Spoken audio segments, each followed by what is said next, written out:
ஆதியாகமம் 27ஆம் அதிகாரம். ஈசாக்கு, ரெபேக்கா, யாக்கோபு மற்றும் ஏசா ஆகியோர்களின் வாழ்க்கையில் நடந்த மிக முக்கியமான ஒரு சம்பவத்தை விவரிக்கிறது. இது ஆசீர்வாதம், ஏமாற்றம், தாயின் திட்டம் மற்றும் தேவனுடைய திட்டம் எவ்வாறு நிறைவேறியது என்பதை காட்டுகிறது. ஈசாக்கு முதிர் வயதை அடைந்திருந்தான். அவன் கண்கள் மங்களாகி பார்வை குறைந்து விட்டது. மரணத்திற்கு முன்பு தன் முதல்வனான ஏசாவை அழைத்து தன் ஆசீர்வாதத்தை அவனுக்கு அளிக்க வேண்டும் என்று எண்ணினான். அதனால் ஈசாக்கு, நீ காட்டுக்கு சென்று வேட்டையாடி எனக்கு பிடித்த சுவையான உணவை சமைத்து கொண்டு வா, அதை நான் உண்டு என் உயிரோடு இருக்கும்போது உன்னை ஆசீர்வதிப்பேன் என்று ஏசாவிடம் சொன்னான்.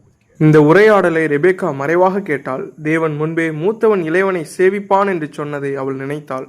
ஆகவே ஆசீர்வாதம் யாக்கோபுக்கு வர வேண்டும் என்று அவள் தீர்மானித்தாள்.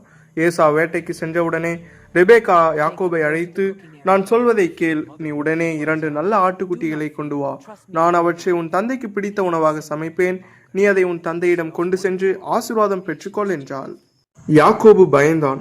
என் சகோதரன் ஏசா ரோமம் உள்ளவன், நானோ மென்மையானவன், என் தந்தை என்னை தொட்டால் நான் ஏமாற்றுபவன் என்று தெரிய வரும், அப்பொழுது ஆசீர்வாதத்திற்கு பதிலாக எனக்கு சாபம் வரும் என்றான்.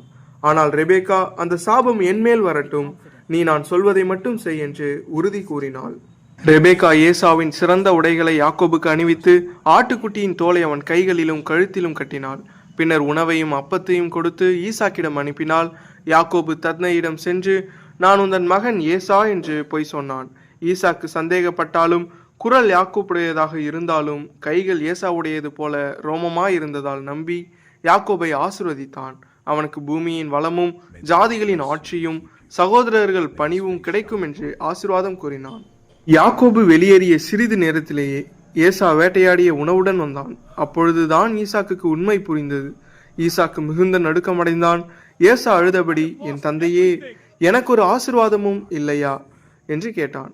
ஆனால் முதன்மை ஆசீர்வாதம் ஏற்கனவே யாக்கோபுக்கு வழங்கப்பட்டிருந்தது. ஈசாக்கு ஏசாவையும் ஓரளவுக்கு ஆசீர்வதித்தாலும் அது குறைவானதாக இருந்தது. ஏசா யாக்கோபின் மீது கடும் கோபம் கொண்டு, என் தந்தை இறந்த பின் யாக்கோபை கொல்வேன் என்று மனதில் தீர்மானித்தான். இதை அறிந்த ரெபேக்கா யாக்கோபை பாதுகாப்புக்காக ஆரானுக்கு தன் சகோதரன் லாபானிடம் அனுப்ப திட்டமிட்டாள். இந்த அதிகாரமானது மனிதர்களின் ஏமாற்றங்களுக்கிடையிலும் தேவனுடைய தீர்மானம் எவ்வாறு நிறைவேறுகிறது என்பதை நமக்கு கற்றுத்தருகிறது.